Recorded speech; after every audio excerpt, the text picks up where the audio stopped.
Welcome to the Watch Party podcast brought to you by Kingdom Purpose Media Hub. We're grateful you've chosen to spend this time with us.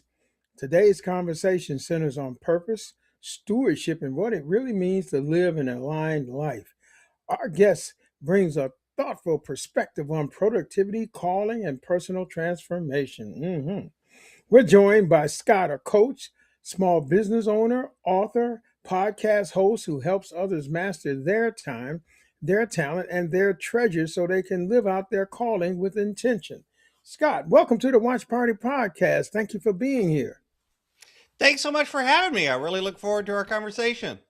I'm looking forward to it as well. We've had a pre-little conversation, y'all, and y'all don't know, but Scott and I might be relatives.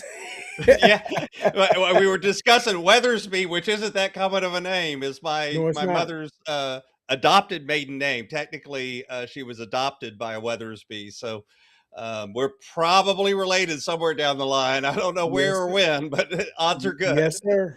The odds are extremely good. Now, whether or not we're I, claiming one I warned another, him. He may not want to claim me, however, so the jury's still out on that. We'll decide at the end of the call. I think we're going to be all right. We're gonna move on. For those meeting you for the first time, please introduce yourself to the Watch Party family and share a little bit about the work you do and what season of life you're in right now. What season of life are you in? Probably allspice would probably be the no, never mind.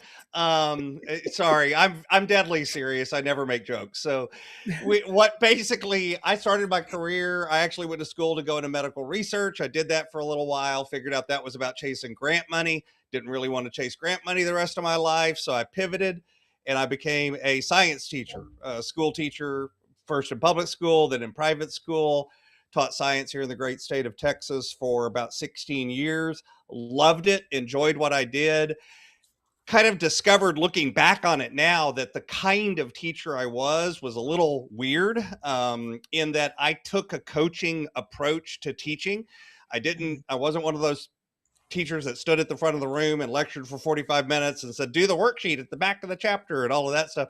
It was much more Socratic and asking questions and engaging with the kids. And quite frankly, getting into a lot of stuff that wasn't necessarily in the book, but things that kids need to learn for life, and that kind of thing. Like, the fact that when they're a teenager, they know everything, but in about 15, 10 to 15 years, their parents will get smart again. It takes a while, but eventually it's like, oh, my parents might have known what they were talking about. So I did that for 16 years, loved it, pivoted, left that after a while, just kind of burned out on it emotionally, physically, monetarily, and other ways. And I'll allude to that in a minute, and went into the corporate world. Did that for 11 years, worked myself up into an executive position. And while that was going on, during that transition time from teaching to working in the corporate world, I actually joined an educational testing company. So I went from teaching to testing. My students said I joined the dark side.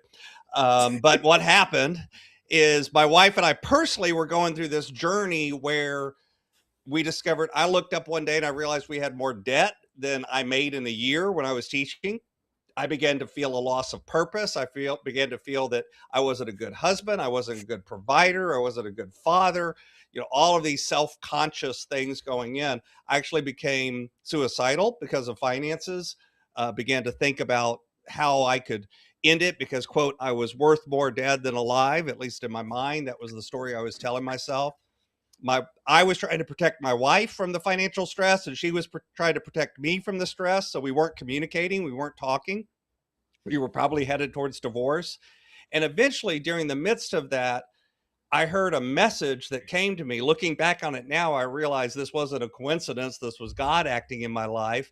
I also, by the way, at this same time was separate from the church, separate from faith. But these messages came into my life, and I began to hear people talking about getting debt free. And eventually I heard someone whose story was similar enough to mine that I could recognize myself in that story. And I chose to go to my wife, come clean, tell her what was going on. Of course, by the way, my wife is a smart woman. She knew what was going on, but I was protecting her and hiding it from her. And eventually we began talking. We decided to radically change the way we were living our life. We did that about the same time I was making the transition into corporate. And all of a sudden people started noticing that we were weird. And they started coming to us and going, okay, y'all aren't living the way everybody else is. You're weird. Could you help us be weird? And so the coaching business was born as a side business, started as a ministry, eventually became a business. And eventually, as I kind of climbed the corporate ladder and then climbed back down the corporate ladder, I left the corporate world, became a full-time coach, and I've been doing that full-time since 2017. And it started with finances, but eventually I realized the way we handle our money and the way we handle our time is really similar in terms of the mental and the mindset. And so I kind of merged those two, and that's where the stewardship coaching was born. That's very interesting, Scott. As a matter of fact, listen to you talk about the depression and everything. That's something because I'm dealing with a ministry that deals with speaking with men about those areas of depression, emotional, mental, psychological issues that men don't talk about because we've been taught that you keep quiet, you keep silent, and because it's a detriment to your manhood. Yep. And you made mention of the fact that you were able to speak with your wife, which is a good thing. We have to be able to talk to somebody. So Scott, we're going to move on. My God, okay, that's real good. You reinvented yourself several times. We heard you say that. Yeah. More than once. Rewriting, Yeah. yes, rewriting your story at different points, each time moving closer to what you now see as your authentic calling. Oh, I like that. Can you walk us through that journey and how discernment played a role in each reinvention? Absolutely. So I think one thing, and let's define some terms for a minute. So we use the term calling. A lot of people of faith, you hear us use that word calling. And the interesting thing about it is a lot of times we use two words interchangeably, which is career and vocation. But the Mhm. truth is, those are two different things. And I'm going to relate this to calling in a second. Career, actually, the root word for career is the same as the root word for cart. It means something that we use to get us from point A to point B. Nowadays, we would call that whatever you get your paycheck from. That's the tool, right? Getting paycheck is really just a tool. It really helps you do other things. The money's not actually important. What you do with the money is important. Mhm. Vocation, on the other hand, comes from the same root word is vocal. It's vocalis, which means to be called. It literally means to be directed or called to do something. That's where we get the term calling from. Well, first off, if you're being called, by definition, that means there's something or someone doing the calling. There's a caller. And of course, now as a person of faith, I look at that as God. By the way, I don't care if you're a person of faith or not, just acknowledging the fact that there is stuff out there that is bigger than us, fine, ascribe it to that if God is uncomfortable to you. But when we call into our life, something is doing the calling. So Mhm. God calls us to a purpose or a passion that is bigger and deeper than just our career. I think a lot of times that's the biggest mistake. I did this too. I thought of my career as my calling. But the truth is, your calling shows up in your career, but it isn't Mhm. your career, if that makes sense. Calling is bigger. You think about a Venn diagram. Career is a little circle inside of a big circle that's calling. Your calling should actually show up in everything you do. And so for me, it was peeling back those layers and realizing it wasn't about teaching. It wasn't about coaching. It wasn't about the corporate world. It wasn't about, those are just the places and the modes that I'm doing something. My real purpose and what I'm really good at is helping people kind of cut away the stuff that doesn't really matter, get rid of it, trim the fat, and get real focused on this is what's important to me so that that can then show up in all of those other parts of their life, their relationships, their finances, their time, their talent. That's what I'm good at. I was doing that when I was a teacher. I was doing that when I was in corporate.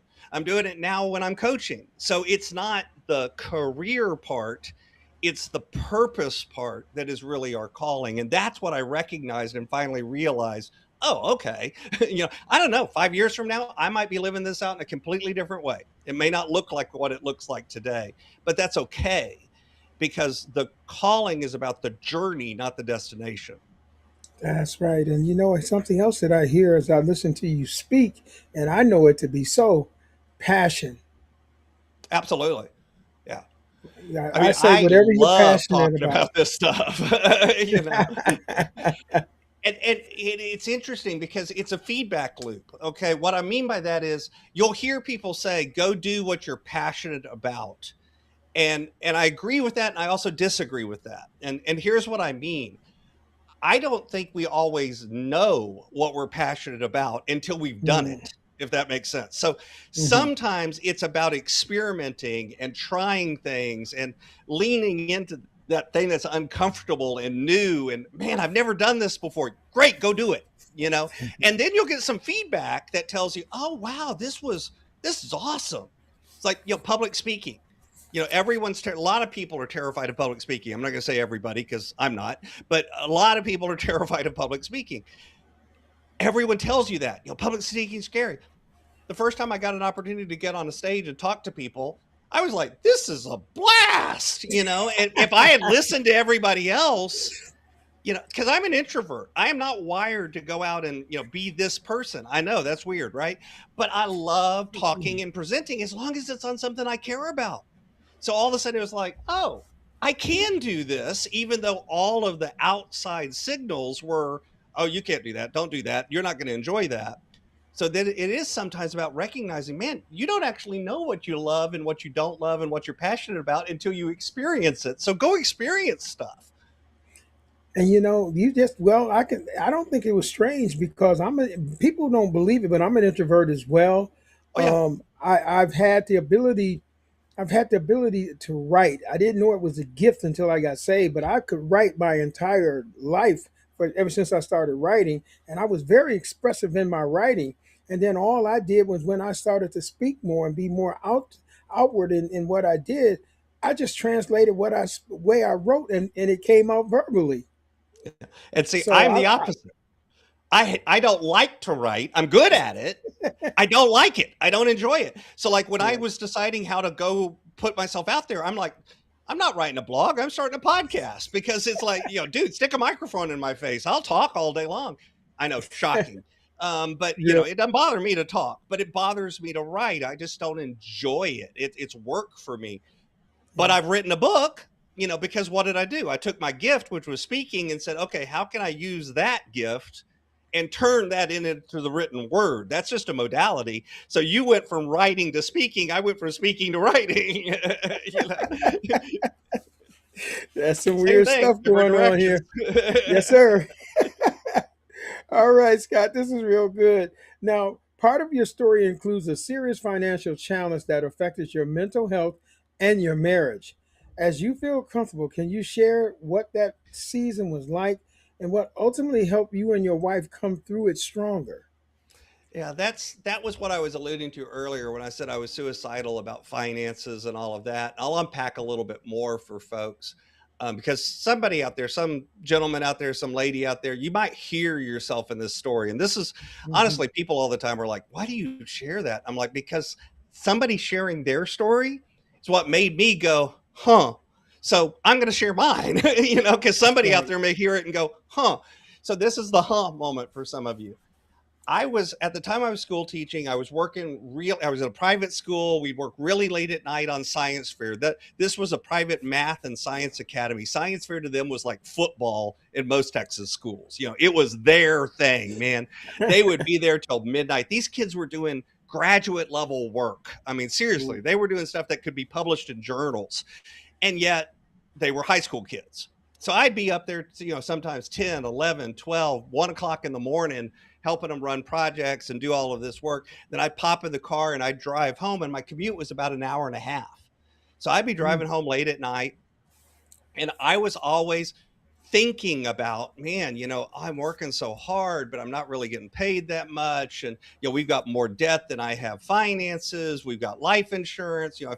If I took my life and they didn't believe that it was a suicide, they'd pay it out. At the time, I believe that was true. I actually have learned since that even if it was a suicide, that insurance would have paid it out. I'm glad I didn't know that at the time. But as I'm doing all of this and thinking about all of this and worried about all of this, here's the irony. I was planning on pretending like I fell asleep and had a wreck on this long, curvy, windy road that drove to the house. So I would listen to talk radio because talk radio would keep me awake while I Mm. was planning to pretend to fall asleep. You want to talk about irony, right? And again, at this point, I was not, I had grown up in the church, but I had left the church. I had decided, God wasn't real. I was kind of alienated from all of that. That was part of this darkness that was going on. It was a dark night of the soul where I was separating myself from my wife. I was separating myself from my friends. I was separating myself from God. I was kind of going into my own mind and depending on my own strength. And then all of a sudden they changed the lineup on the radio and they changed it from, I remember it was Bill O'Reilly to Dave Ramsey. I Mm. don't care whether you like any of those people or not. Again, the reason I was listening to the radio was to keep awake, which is ironic since I was planning on falling asleep. And one week after listening to the Dave Ramsey show, I found myself arguing with him on the radio, telling him how stupid he was to say that people could get out of debt. And then suddenly it dawned on me, wait a minute, this is the first week in several months where I haven't thought about driving off the road. Mm. Maybe there's something to this. And by Friday, when they used to, at the time, they used to do the debt-free screams on Friday, I heard a gentleman come on and talk about feeling suicidal and talk about coming Mm. clean to his wife and talk about their journey out of debt. Again, this was the story that I was talking about, that it wasn't identical to mine, but man, there were enough nuggets. And he also talked about returning to faith. And he also talked about feeling, that God had put this in his place. And all of a sudden I'm like, God is probably putting this in my place, it's in this in my face and making me pay attention to this. Maybe I should listen to it. And that's the weekend that Saturday, I took my wife, we went down to the lake. At the time, we lived on a lakefront property kind of up the hill. And we drove down to the lake and had a peanut butter and jelly sandwich together Oh. and talked about, hey, this is what's going on. And like I said, she knew all of this already, but it really wasn't about her not knowing. It was about me not being able to share where I was Mm. at, how I was feeling, and what was going on, and the stress I was under. Because I felt like I was a terrible husband, felt like I was a terrible provider. She told me, by the way, that's not how she felt about it. You Mm. know, that's how I felt about it. But then when we came together, all of a sudden it was like, wait a minute, instead of pulling against each other, we were pulling together. And the minute Mm. we started pulling together, I got closer to God. I opened up and started making friends. My relationship Mm. with my wife changed. All of these other dominoes fell, and all of these things began to change not because they couldn't have changed. They could have changed at any time. I was the one keeping them from changing. My mindset, my outlook, my feelings is what was that was the block. And as soon as that changed, it's like flipping a switch. Now, did we get out of debt overnight? Nope. Took us 2 years, 11 months. Not allowed to round that up to 3 years. In the middle of that, I had emergency surgery twice, once in Mm. December and once in January. Guess what that means when you have insurance? You get to pay everything twice. Because calendar year, they go, lucky you. I'm like, hey, great. All of this happened. I mean, we had all sorts of setbacks and difficulties and hardness, and this was not an easy journey. I don't want to lie and tell people it's like we made the decision and everything was suddenly you know Pollyanna and rainbows and kittens. No, it was hard, but it because we were together and talking together and we decided it was worth it, we could do it. So it's not Mm. about it making it easy, it's about making it worth it that makes you change. That's very good. That's extremely good. And it also speaks of the relationship between a husband and a wife when they are. The Bible says, "So shall a man leave his father and his mother and cling to his wife, and the two Mhm. become one flesh." It doesn't mean that you are in complete harmony with one another. It's just that you join together from the perspective that you both come from, and you come together as a unit, Right. working towards a a goal, unified together in that work, and that makes it a lot easier than trying to do it for yourself. Yeah. And it's become it's interesting because first off, my wife and I are not the same. which is a good thing, not a bad thing. You know, I tell couples Mhm. all the time because I coach with a lot of couples, and I'm like, if y'all were identical, one of you isn't needed. That's You right. know, you shouldn't be identical. You each have gifts. You each have strengths. That's part of That's why, right. you know, opposites attract. That's a real thing. Okay. You know, Yeah. and so yeah, but what it is about recognizing the giftings and the strengths of each other and then Hmm. leaning on those for each other. And that's how you become more, quote, whole. Hmm. Because, guess what? Some of the things that I'm really bad at, my wife is gifted in. And what's interesting is as I've leaned on her giftings, I've actually gotten better at those things. Hmm. You know, because she's taught me, you know, not like in a naggy, you should do it this way, but just by exposure, you know, it's like you see her doing it and you're like, I'll give you an example. We talk about introvert, extrovert. My joke with my wife is that we can land in an airport, head to baggage claim, and by the time I've got the bags off the carousel, she's made 3 new best friends and has a dinner date. You know, it's like I'm like, how do you do this? You know, they're total strangers. How are you doing this, woman? But guess what? I've observed how she does it, and I've gotten better at it. You know, I've Yeah. gotten better at connecting to people and building relationships with people because she's so good at it. Now it's a natural talent for her. It's work for me, but it's, you know, it doesn't matter. I can learn. Yeah. And then by the same token, there's things that I'm really good at that she looks at me, it's like, how the heck do you do that? You know, and she's learned from me on how to do those things. Very good. Now we're going to move into something else, almost similar to what we're talking about. Your work focuses on stewardship in three key areas: time, talent, and treasures. Why is alignment in these areas essential for living out one's calling? Here's what's funny. The real truth is the alignment is essential in one of those 3 components, which is talent. The other 2 are symptoms of when you're not aligned in that one. Hmm. What I mean by that is when you aren't aligned in recognizing your passions and your gifts and your calling and living that out, what ends up happening is your time and money aren't aligned correctly. You end up doing things because you're busy, this is time, instead of productive. So you're doing more stuff. It's just not the right stuff. And with money, the same thing. You end up spending your money not necessarily good or bad ways, but in ways that aren't actually in alignment with what choices you would make if you really understood your passion and your calling. And that's where the talent comes in. So I jokingly tell people that they come to me because they think they have a time and money problem. And then all we do is work on them because it's really a you problem. Now, the good news is you're also the solution to the problem. So when you look up and you say, I don't have enough money at the end of the month, that may be empirically true. Okay. But the thing to do something about it is to recognize that the you category, the choices you're making have to change, or else you keep getting the same thing you've always been getting. And by That's the right. way, I've worked with people that make $37,000 a year, and I've worked with people that make over $1 million a year. So this isn't an income thing, you know. Hmm. It's not about income or outgo. It's about attitude. It's about mindset. Hmm. It's about behavior. It's about habits. That's the real things that change your life when it comes to time and money. That's right. And once you realize that, now we can start re-engineering the systems and the processes and the habits and the mindset. Because the truth is, if all you're doing is looking for the magic app, you know, if I download blah, blah, blah app, then now my time will be perfect. Or if I download this app, now my money will be perfect. No, it won't. Because the only thing keeping your money from being perfect isn't an app, it's you. Not to say that the Yeah. app's bad.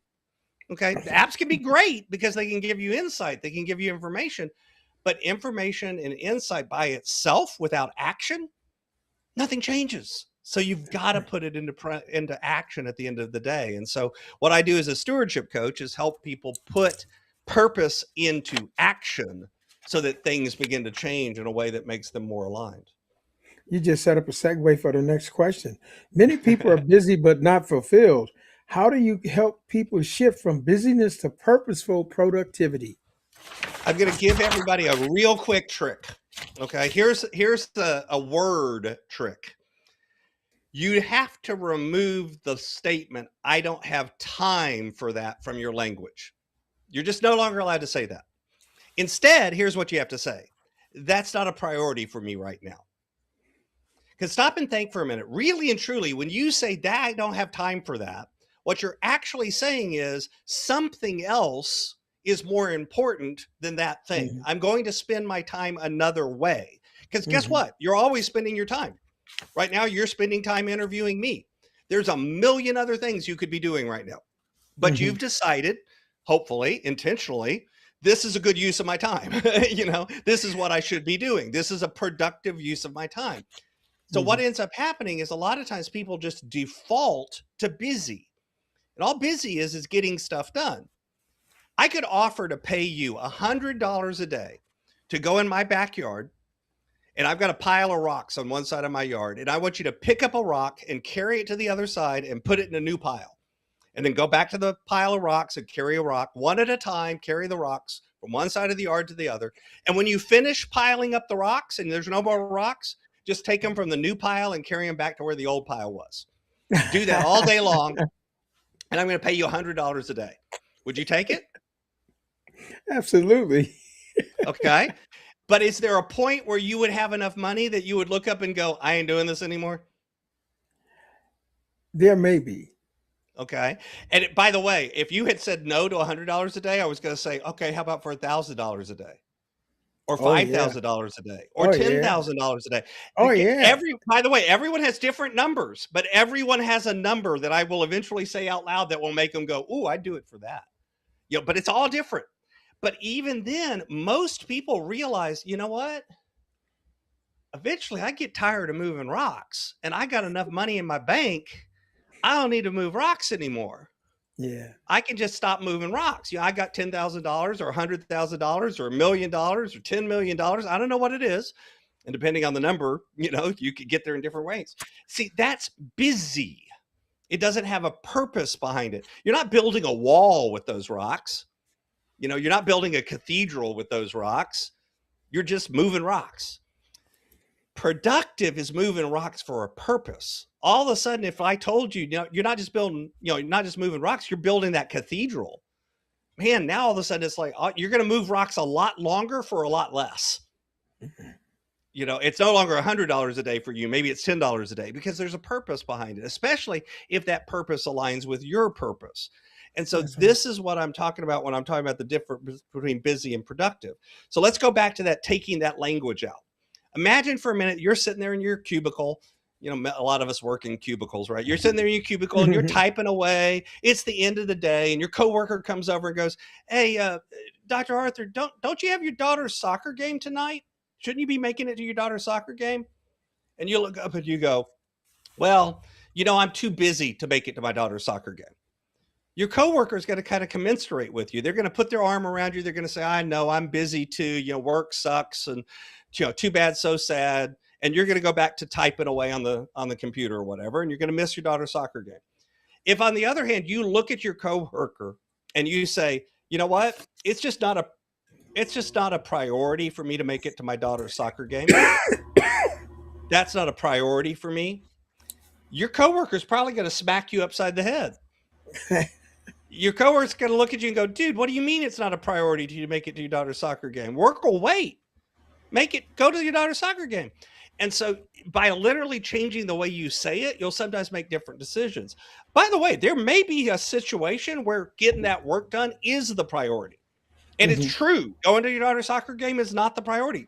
That's fine. But by changing the language, you can intentionally think about it. Because a lot of times we just default to, "I'm busy," as opposed to thinking about, is this actually more important than the other thing I would choose to do with my time? Because time or money, it doesn't matter. There's always an opportunity cost. If you spend a minute doing one thing, you're not spending that minute doing something else. If you spend a That's right. dollar doing one thing, you're not spending that dollar doing something else. So there's always an opportunity cost, and thinking about it is so important. That's very good. As a matter of fact, when I started that the question had busyness in there, first thing I thought about was the sisters Martha and Mary of Lazarus, because That's Martha exactly was right. busy. She was busy about a lot of things. But I tell you what, we got a few more questions here. We're going to try to get them in. You said that time management and money management are myths, and that the real issue is self management. Can you explain what you mean by that? Absolutely. So I talked about it a little bit earlier, but again, to kind of unpack it a little bit more, we have a tendency to look at time and money as things external to us, because they're outside of us, right? I can look down and I've got a pile of money, or I can talk about time passing. They feel like they're out here. But the truth is, how that time passes or what you do with that money is really about the choices you are making. Hmm. Because we just talked about it. There's always an opportunity cost. If I do one thing with this, I can't do something else, period. Whether that's a minute of time or whether that's a dollar bill.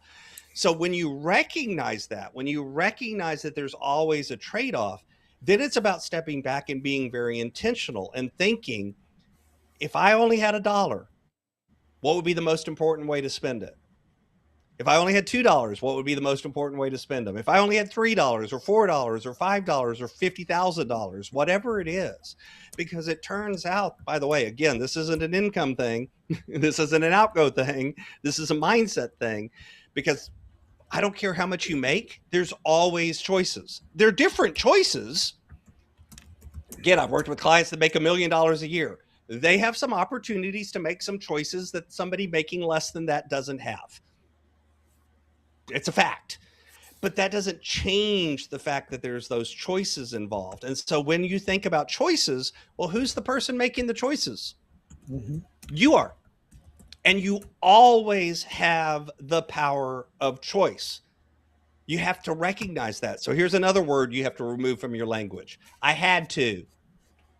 You didn't have to. You chose to. Come on. And you always have a choice. Because, by the way, no, I can make it really extreme. I could say, put somebody in a dire situation, put a gun to their head and say, you have to do this or else I'm going to shoot you.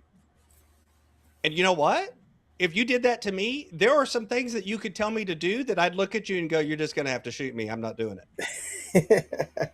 Okay. Because I have a line, right? There's other things you could tell me to do with a gun to my head. And I'd be happily, I'll do that. Like, you put a gun in my head and say, give me your wallet. No problem. I'll give you my wallet. I'll go to the bank and withdraw more money for you, because money's not that, at the end of the day, the money's not that important. My life is more important than money. But if you told me to hurt my son or hurt my wife, dude, you're just gonna have to shoot me. I draw a line there. Yeah, I'm not gonna do it. Yeah, So we all have a line. Maybe your line's at a different place, but we all have a line. And when you realize that, that means you always have the power of choice. So it's about managing that power of choice, which is about managing yourself. And you have to be intentional, and you have to be deliberate, and you have to really think about it. Otherwise, you just kind of drift through life. that's right. Now, you released a book titled Inspired Living. Assemble the puzzle of your calling by mastering your time, your talent, and your treasures. What problem were you hoping to solve for readers? Everything that we've been talking about. Literally, I took what we've been talking about, what I've been coaching on. I've worked with over 1,000 clients in 20 countries, 38 states. I took all of that stuff and said, what is the stuff that just keeps popping up time after time after time? What are the habits? What are the mindsets? What are the frameworks that you can apply? And I took the approach of using frameworks instead of a process, and I'll tell you the difference.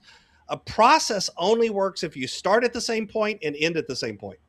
Hmm. A framework applies regardless of where you start. So I tried to create frameworks in the book that you could use to begin moving from busy to productive, to begin moving towards aligning your money, to begin moving towards self-management and making those intentional choices. And all of that together is what I put into the book with those frameworks so that anyone could take it. So basically, it's like, if you couldn't hire me as a coach, if you took the book and actually did what the book tells you to do, you'd make very similar changes. Probably not the same, probably not as fast, because obviously a coach is more dynamic. But that's the tools that I was putting in the book and who I wrote it for. Very good. Now, you now serve on several church and nonprofit boards. How did alignment make room for service, and what has that taught you about purpose beyond success? It's there's a difference between success and significance. You can be successful all by yourself. but significance requires others. And that's where, getting aligned with my money and my time, like you just said, it's freed up time to do other things. It's freed up time to serve other ways. I Hmm. don't have to spend every minute of my day thinking about, am I going to make any money tomorrow? Instead, I've got bandwidth to do other things, whether that's serving on a nonprofit board or whether that's serving in my own church or going to serve on another church.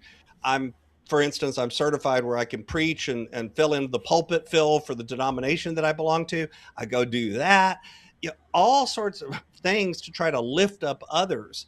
Now, by the way, notice something that's still aligned with my calling, because my calling is lifting others up and simplifying and doing it. I just get to serve it out in ways that don't necessarily always mean I have to get paid to do it. I can go Yeah. volunteer at a nonprofit and I don't have to be a paid board member. Which, by the way, most nonprofits can't pay their board members, because they're struggling to use their money to actually help somebody. It's not like they're Okay. rich. So they're That's looking good. for great board members. They're looking for intentional people, but they have to find people that have the bandwidth in terms of time and in terms of finances to be able to do it. Getting yourself straight lets you help others without having to always turn it into a transaction. It's always about what are you going to do for me? Instead, it's about what can I do for you? That's good. Now I'm gonna combine these two questions before we get to our closing. Oh, excuse me. Many watching today are seeking clarity while managing pressure and uncertainty. What encouragement would you give to someone who wants to live inspired but doesn't know where to begin? Also, you host a podcast called Inspired Stewardship. How can people connect with your book, podcast, and coaching work?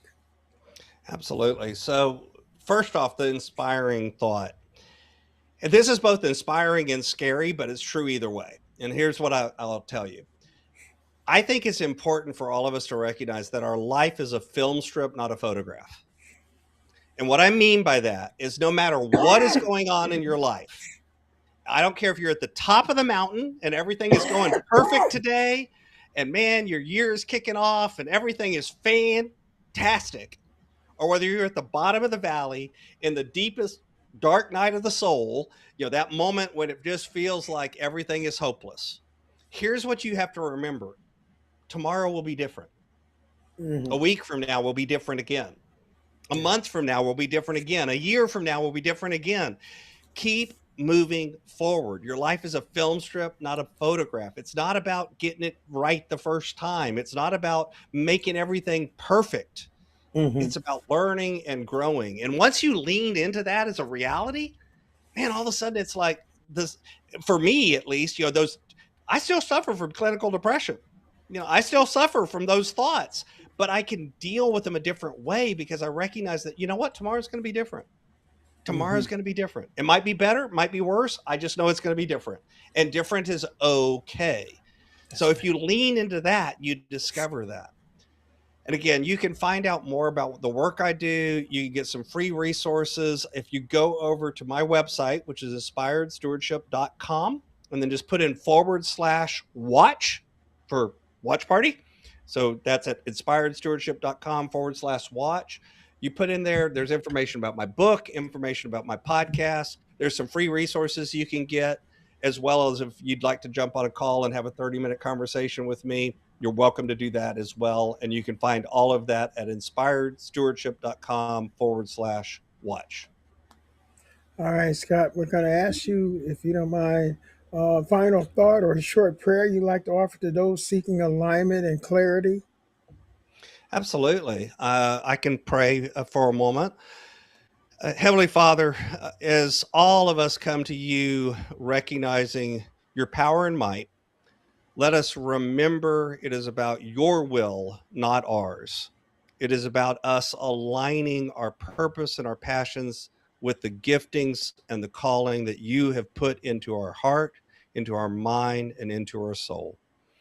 If we do that and become aligned with you, then all of a sudden everything, it doesn't get easy, it doesn't get perfect, but it does get easier and it does get more purposeful.